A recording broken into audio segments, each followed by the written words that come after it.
I tried to play different chess openings in 3 days and this is what happened. So, this past few days I feel bored and I decided to play different chess openings for white to find out the best chess openings in 1700 to 1900 ELO Rapid Rating. And I found out that the best suitable chess opening for this ELO is the Scotch Gambit. This is how Scotch Gambit works. This gambit starts with e4, e5, knight to f3, knight to c6 and then pawn to d4. Then pawn takes d4. That's so common, let's explore another line. In this time, let's delay the gambit using bishop to c4. After that, the most common response for black is knight to f6, and you can now play pawn d4 and give the opponent an option to go wrong. At this point, you're threatening this pawn and also potentially threatening the knight. In this time, black has 3 possible options to capture. Knight can capture this pawn, or capture with another knight. 2 of this are gonna wrong and only 1 is right. So let's start with this knight. Knight takes e4. The move looks great, but in fact it is a wrong direction because after you capture his pawn, black's knight on e4 is in danger. It is too far away from the rest of the pieces and can get trouble. And you is in advantage. Then most of players here played bishop to c5 because it looks great for black threat this pawn and also develop bishop. But it is better for you in this position and possible win the game in moving queen to d5. That simply creates too many threats for black to handle. The first one is simply queen takes f7 checkmate, but also the knight is hanging and the bishop is in threat.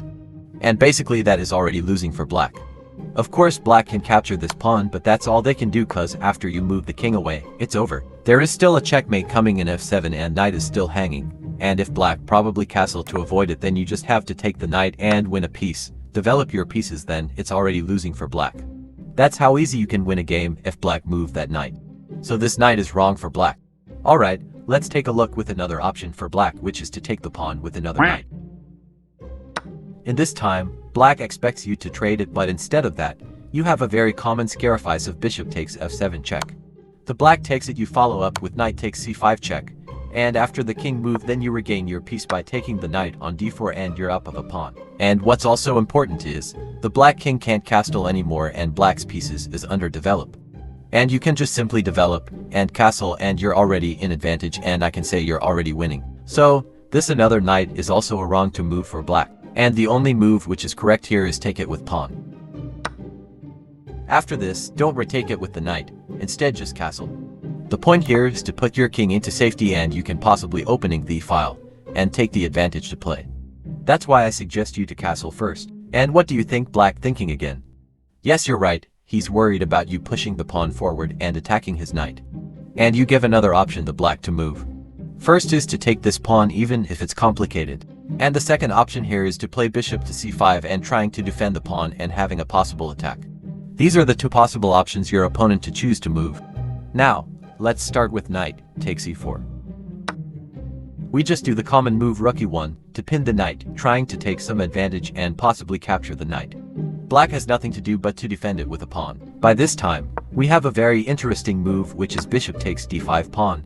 It looks disadvantageous, but this move is really great. Obviously queen takes it, then we have another great move again, knight to c3, a double pin. Knight is pinned down to the king, that's why can't take our knight on c3. Black's pawn is also pinned down to the queen, therefore, it cannot move and capture the knight, or else we can easily take the queen.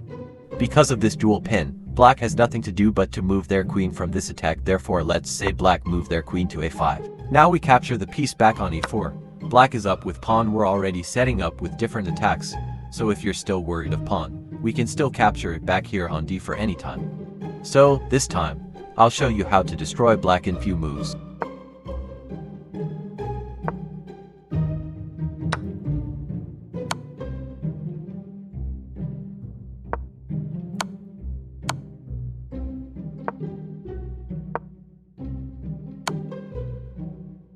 So, taking this pawn with horsey is not possible.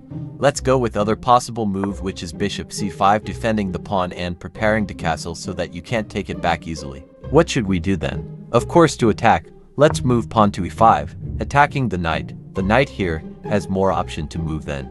If knight move to center, he fall for the trap because there's no square left to move. After we move queen e2, we can now up with piece and still it's already winning. So let's go back in this position. What if knight moved to g4? We can see its advantage for black as it can attack our pawn in the center, but it's not, definitely not. as we can possibly pin down the knight and can have a major development for us. That's why we don't mind that.